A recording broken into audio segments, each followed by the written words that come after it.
আপনি কি কখনো নিজেকে সম্পূর্ণ দিশেহারা অনুভব করেছেন? এমন মনে হয়েছে কি জীবনটা ঠিক কোন দিকে যাচ্ছে আপনি ঠিক ধরতেই পারছেন না? প্রতিদিন সকালে ঘুম থেকে উঠেই মনে হয় কি আজকের দিনটাও হয়তো গতকালের মতোই কাটবে, কোনো নতুন কিছু ছাড়াই? যদি আপনার উত্তর ইয়েস হয়, তাহলে বিশ্বাস করুন এই অনুভূতি শুধু আপনার একার নয়। আমাদের মধ্যে অনেকেই জীবনের কোনো না কোনো সময়ে এই পরিস্থিতির মধ্যে দিয়েই যায়। কিন্তু একবার ভাবুন তো, কেমন হতো যদি আপনার হাতে একটা পরিষ্কার মানচিত্র থাকত, একটা স্পষ্ট পথ যা আপনাকে সোজা আপনার স্বপ্নের দিকে নিয়ে যাবে। যদি আপনি নিশ্চিতভাবে জানতেন ঠিক কোন পদক্ষেপগুলো নিলে আপনি আপনার এখনকার অবস্থা থেকে বেরিয়ে আসতে পারবেন। আজকের এই ভিডিওটা ঠিক তাদের জন্য যারা জীবনে একটা দিশা খুঁজছেন। আজ আমি আপনাকে এমন 3টে সহজ কিন্তু ভীষণ শক্তিশালী পদক্ষেপের কথা বলবো, যা আপনার জীবনকে একটা সঠিক পথে আনতে পারে এবং আপনার স্বপ্ন পূরণের দারুণ একটা শুরু করে দিতে পারে। তাই ভিডিওটা শেষ পর্যন্ত দেখুন, কারণ 3 নম্বর পদক্ষেপটা আপনার পুরো দৃষ্টিভঙ্গি বদলে দেবার ক্ষমতা রাখে। প্রথম পদক্ষেপ, লক্ষ্য ঠিক করা ও পরিকল্পনা। গোল সেটিং। প্রথম পদক্ষেপ, আপনার জীবনের মানচিত্র তৈরি করুন। লক্ষ্য ঠিক করা ও পরিকল্পনা। সফলতার প্রথম আর সবচেয়ে জরুরি ধাপ হল জীবনের লক্ষ্যটাকে স্পষ্ট করা। ভাবুন তো, আপনি একটা ট্যাক্সিতে উঠে ড্রাইভারকে বললেন, চলেন। ড্রাইভার স্বাভাবিকভাবেই জিজ্ঞেস করবে, কোথায় যাবেন? আপনি যদি বলেন, জানি না, যে কোনো একদিকে চলেন, তাহলে আপনি কোথায় গিয়ে পৌঁছবেন? সম্ভবত কোথাওই না। আমাদের জীবনটাও ঠিক এমনই। লক্ষ্য ছাড়া আমাদের সব চেষ্টা এলোমেলো আর অগোছালো হয়ে যায়। আমরা হয়তো প্রচুর খাটছি, কিন্তু কোথাও পৌঁছাতে পারছি না। তাহলে এর সমাধান কি? সমাধান হলো একটা সুস্পষ্ট লক্ষ্য ঠিক করা। কিন্তু কিভাবে? প্রথমে একটা খাতা আর কলম নিন। হ্যাঁ, ঠিকই শুনেছেন। আজকাল আমরা সব কিছু ফোনেই করি, কিন্তু হাতে লেখার গুরুত্বকে একদমই ছোট করে দেখবেন না। এবার আপনার জীবনের ছোট বড় সব লক্ষ্য কোনো বিচার না করে শুধু লিখে ফেলুন। হতে পারে আপনি একটা নতুন ভাষা শিখতে চান, স্বাস্থ্য ভালো করতে চান, নিজের একটা ব্যবসা শুরু করতে চান, বা হয়তো টাকা জমিয়ে আর্থিকভাবে স্বাধীন হতে চান। আপনার মনে যা যা আসে সব লিখে ফেলুন। তালিকাটা তৈরি হয়ে গেলে সেগুলোকে সময় দিয়ে ভাগ করুন। কিছু লক্ষ্য হতে পারে অল্প সময়ের, যেমন আগামী 30 দিনে একটা বই পড়ে শেষ করা। কিছু হতে পারে মাঝারি সময়ের, যেমন আগামী 6 মাসের মধ্যে নতুন একটা স্কিল শেখা। আর কিছু হতে পারে লম্বা সময়ের, যেমন আগামী 5 বছরের মধ্যে নিজের বাড়ি কেনা। এই পুরো প্রক্রিয়ার সবচেয়ে শক্তিশালী দিক হলো আপনার বড় লক্ষ্যটাকে একদম ছোট ছোট প্রতিদিনের কাজে ভেঙে ফেলা। যেমন আপনার লক্ষ্য যদি হয় স্বাস্থ্য ভালো রাখা, তাহলে আপনার প্রতিদিনের কাজ হতে পারে 30 মিনিট হাঁটা বা ব্যায়াম করা। যদি লক্ষ্য হয় আর্থিক স্বাধীনতা, তাহলে প্রতি মাসে ঠিক কত টাকা জমাবেন সেটা নির্দিষ্ট করুন।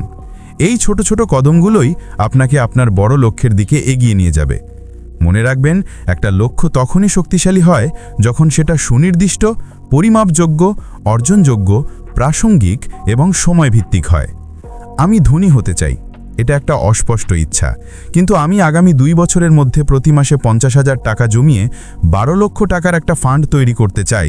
এটা একটা পরিষ্কার লক্ষ্য। এটা আপনাকে প্রতিদিন কাজ করার জন্য একটা নির্দিষ্ট দিক দেখাবে। তাই আজই একটু সময় বের করুন, নিজের সাথে বসুন আর আপনার জীবনের মানচিত্রটা তৈরি করে ফেলুন। এই একটা কাজই আপনার দিশেহারা জীবনে নতুন করে আসার আলো দেখাতে পারে। দ্বিতীয় পদক্ষেপ, নিয়মিত অভ্যাস ও অনুশীলন। দ্বিতীয় পদক্ষেপ, সফলতার ইঞ্জিন চালু করুন, নিয়মিত অভ্যাস ও অনুশীলন। বেশ, আপনার জীবনের মানচিত্র অর্থাৎ লক্ষ্য তো ঠিক হয়ে গেল, কিন্তু শুধু মানচিত্র থাকলেই কি আর গন্তব্যে পৌঁছানো যায়? একদমই নয়। গন্তব্যে পৌঁছানোর জন্য আপনাকে গাড়িটা চালাতে হবে, আর সেই গাড়ি চালানোর জ্বালানি হলো আপনার নিয়মিত অভ্যাস আর অনুশীলন।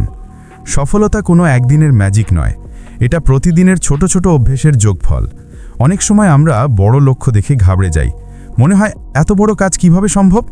এখানেই ছোট ছোট অভ্যাসের জাদুটা কাজ করে। সফল মানুষেরা একদিনে সফল হন না, তাদের সফলতা আসে নিয়মিত অনুশীলনের ফলে। একদিনে 10 ঘন্টা পড়ার চেয়ে প্রতিদিন নিয়ম করে 30 মিনিট পড়াও অনেক বেশি কাজের, কারণ ধারাবাহিকতা আপনার মস্তিষ্কে একটা প্যাটার্ন তৈরি করে, যা ধীরে ধীরে আপনার অভ্যাসে পরিণত হয়। কিভাবে এই নিয়মিত অভ্যাসটা গড়ে তুলবেন? শুরুটা করুন খুব ছোট করে। যদি আপনি বই পড়ার অভ্যেস করতে চান তাহলে প্রতিদিন মাত্র 5 পৃষ্ঠা দিয়ে শুরু করুন। যদি ব্যায়াম শুরু করতে চান তাহলে 10 মিনিট দিয়ে। মূল উদ্দেশ্য হলো কাজটা শুরু করা এবং প্রতিদিন করা। কতটা করছেন সেটা শুরুতে তেমন গুরুত্বপূর্ণ নয়। ধীরে ধীরে যখন এটা আপনার অভ্যাসে ঢুকে যাবে, আপনি নিজেই দেখবেন সময় বা পরিমাণ বেড়ে গেছে। এই অভ্যেস তৈরির যাত্রায় আপনার হাতের স্মার্টফোনটাকেই বন্ধু বানাতে পারেন। এটা শুধু বিনোদনের জন্য নয়, আপনার প্রোডাক্টিভিটি বাড়ানোর সবচেয়ে বড় হাতিয়ারও। যেমন যদি আপনার মনোযোগ বারবার অন্যদিকে চলে যায়, তাহলে ফরেস্ট অ্যাপটা ব্যবহার করে দেখতে পারেন। এটা একটা নির্দিষ্ট সময়ের জন্য ফোনের অন্য অ্যাপ ব্যবহার করা থেকে আপনাকে আটকে রেখে কাজে মনোযোগ দিতে সাহায্য করে। আপনার প্রতিদিনের কাজগুলো লিখে রাখার জন্য গুগল কিপ বা নোশনের মতো অ্যাপ ব্যবহার করতে পারেন। প্রত্যেকটা কাজ শেষ করে যখন আপনি টিকচিহ্ন দেবেন, তখন আপনার মস্তিষ্কে যে ভালো লাগার অনুভূতি তৈরি হবে, সেটা আপনাকে আরও কাজ করতে উৎসাহ দেবে। যদি নতুন কোনো ভাষা শিখতে চান তাহলে ডুওলিঙ্গোর মতো অ্যাপে প্রতিদিন মাত্র 15 মিনিট সময় দিন। মনে রাখবেন, অভ্যাস তৈরি করাটা ধৈর্যের খেলা। প্রথম দিকে হয়তো আপনার আলসেমি লাগবে, কাজটা করতে ইচ্ছে করবে না, কিন্তু নিজেকে একটু জোর করে হলেও চালিয়ে যান।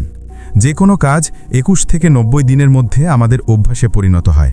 আর একবার কোনো কিছু আপনার অভ্যাসে পরিণত হয়ে গেলে সেটা করার জন্য আর বাড়তি মানসিক জোর লাগে না।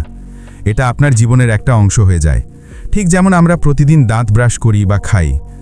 তৃতীয় পদক্ষেপ, নিজেকে মূল্যায়ন ও উন্নতি। তৃতীয় পদক্ষেপ, আপনার অগ্রগতির জিপিএস, নিজেকে মূল্যায়ন ও উন্নতি। গাড়িতে জিপিএস কি করে? এটা আপনাকে শুধু পথই দেখায় না, আপনি যদি ভুল পথেও চলে যান, আপনাকে সঠিক পথে ফিরিয়ে আনে। আমাদের জীবনের যাত্রাপথে এই জিপিএসের কাজটা হলো নিজেকে নিয়মিত মূল্যায়ন করা এবং দরকার মতো নিজের পদ্ধতিতে উন্নতি আনা। সফলতা পেতে গেলে নিজের কাজ আর অগ্রগতি নিয়ে নিয়মিত বসাটা খুব জরুরি। এর মাধ্যমে আপনি বুঝতে পারবেন কোথায় আপনার ভুল হচ্ছে, কোন কৌশলটা ঠিকঠাক কাজ করছে না, আর কোথায় আরেকটু উন্নতি করা দরকার। নিজেকে মূল্যায়ন না করে চেষ্টা চালিয়ে যাওয়াটা অনেকটা অন্ধকারে তীর ছোড়ার মতো। আপনি হয়তো খুব খাটছেন, কিন্তু সেই পরিশ্রমটা সঠিক দিকে হচ্ছে কিনা তা আপনি জানতে পারছেন না। তাহলে কিভাবে নিজেকে মূল্যায়ন করবেন? এর জন্য সবচেয়ে সহজ আর কাজের উপায় হলো একটা সাপ্তাহিক পর্যালোচনা। সপ্তাহের শেষে মাত্র 15 থেকে 20 মিনিট সময় নিন। একটা ডায়েরিতে বা আপনার নোটস অ্যাপে কয়েকটা প্রশ্নের উত্তর লিখুন। 1. এই সপ্তাহে আমার প্রধান লক্ষ্য কী ছিল আর আমি তার কতটা পূরণ করতে পেরেছি? 2. কোন কাজটা আমি সবচেয়ে ভালোভাবে করেছি, কেন? 3. কোন কাজে আমি ব্যর্থ হয়েছি বা আশানুরূপ ফল পাইনি, এর কারণ কি? 4.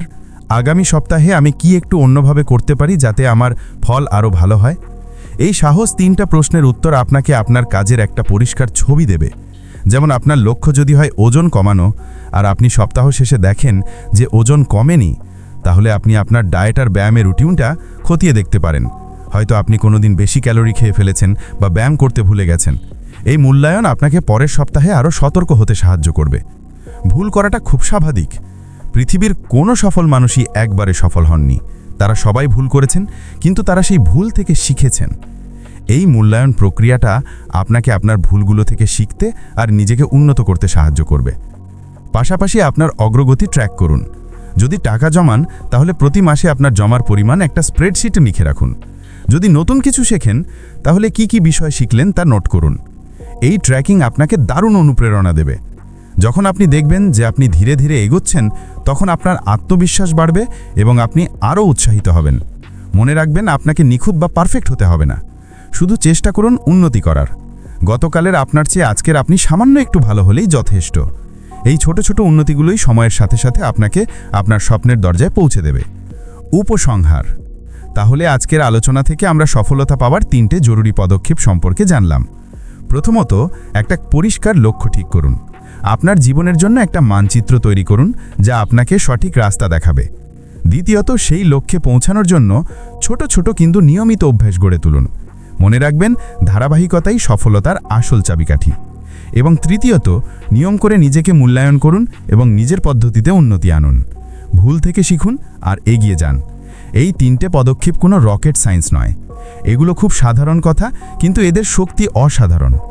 জীবনের দিশেহারা অন্ধকার থেকে বেরিয়ে আসার জন্য আপনাকে শুধু প্রথম পদক্ষেপটা নিতে হবে। বাকি পথটা ধীরে ধীরে আপনার সামনে পরিষ্কার হয়ে যাবে। আপনার ভেতরের শক্তিকে বিশ্বাস করুন আর আজই আপনার যাত্রাটা শুরু করুন। আপনার জীবনের সবচেয়ে বড় লক্ষ্যটা কি? আর সেই লক্ষ্যে পৌঁছানোর জন্য আজ আপনি কোন ছোট পদক্ষেপটা নিতে চলেছেন নিচে কমেন্ট করে আমাদের জানান। হয়তো আপনার গল্প আর আপনার পরিকল্পনা অন্য কাউকে তার নিজের যাত্রা শুরু করতে সাহস যোগাবে। ভালো থাকবেন, সুস্থ থাকবেন আর নিজের স্বপ্ন পূরণের দিকে সাহসের সাথে এগিয়ে যাবেন।